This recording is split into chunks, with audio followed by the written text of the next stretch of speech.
Masasabi na bundag na bug talaga ang daming tao. Ngayon nagkaroon ng problema. Alam niyo mga kapatid na nangyari, kumunti ang tao nung magka-problema. Ngayon, naniniwala ba kayo ang gawain sa Kuwait, gawain ng Diyos? So in other words, katulad nung sinabi ni Brother Charlie kanina, yun talaga ang pinag-pray namin, Lord, gawain mo ito, bahala ka kung ano ang kalooban mo. Kaya mga kapatid, originally, dito ang plano, tapos biglang magiging sa labas, pero prayer namin, dito pa rin nawa. At naway ang kalooban ng Diyos sa sunod. So, binalik tayo dito. This is the will of God. Na dito tayo mag-celebrate. So, going back to doon sa kwento ko, na lahat ng gawain na tinatag ng Diyos, ang Diyos ang director. Ang Diyos ang author. Amen ba? Sa Sampuanga, nagkaroon ng problema ang gawain. Kaya ang mga tao lumungkot. Para mga mukha nyo ngayon lumungkot. Mga kapatid. So nakita ng Diyos ngayon na nalulungkot yung mga tao. Alam niyo kung sinong disciple ang pinadala?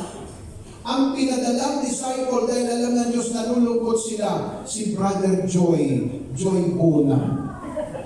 Kasi yung pangalan pa lang niya, akmang-akma sa kanilang sitwasyon. Dahil masaya magtok si Brother Joy, lahat ng mga tao, mga kapatid, nagkaroon ng joy dahil kay Brother Joy. Oo, totoo ito. Hindi ito kwentong barbero, totoo nangyari po ito. So, kay Brother Joy, sumaya ang mga tao, bumalik. Nagkaroon ng enthusiasm muli ang mga tao. Ngayon, masaya na yung mga tao.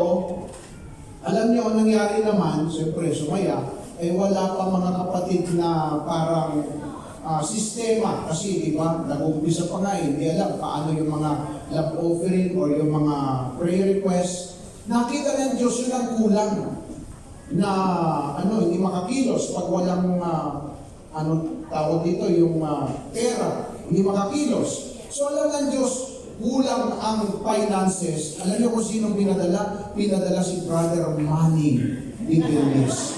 Kasi kailangan ng pera, pinadala si Brother Manny.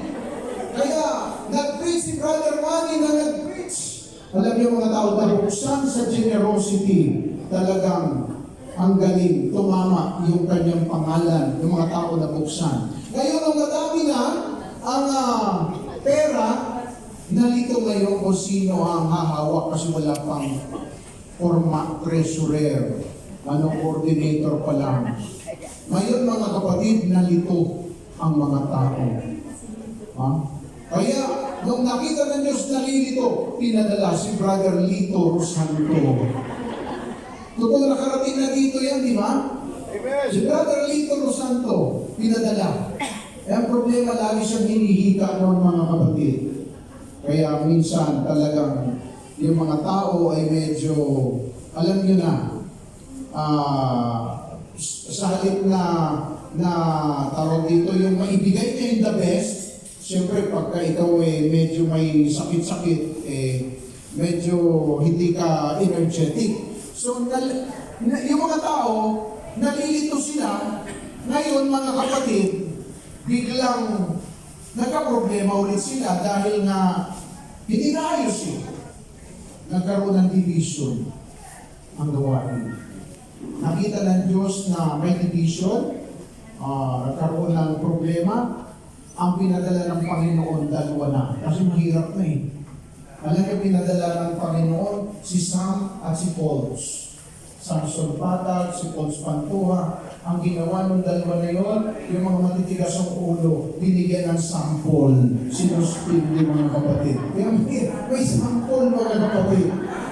Nung mabigyan sila ng sample, ito na, nagdilim ang kanilang, yun sinasabi ko kanina yun. Kaya ba't ganito? Mayroon palang ganyan, suspension, ganyan. Nakita ng Diyos na nagdilim ang isip nila. Ang pinadala ng Panginoon, si Brother Ray May Bituin. Ang Brother Ray May Bituin, mga kapatid, totoo ito. Ay ngayon, hinap yung kanyang bituin, ay kanyang liwanag. Pinul out.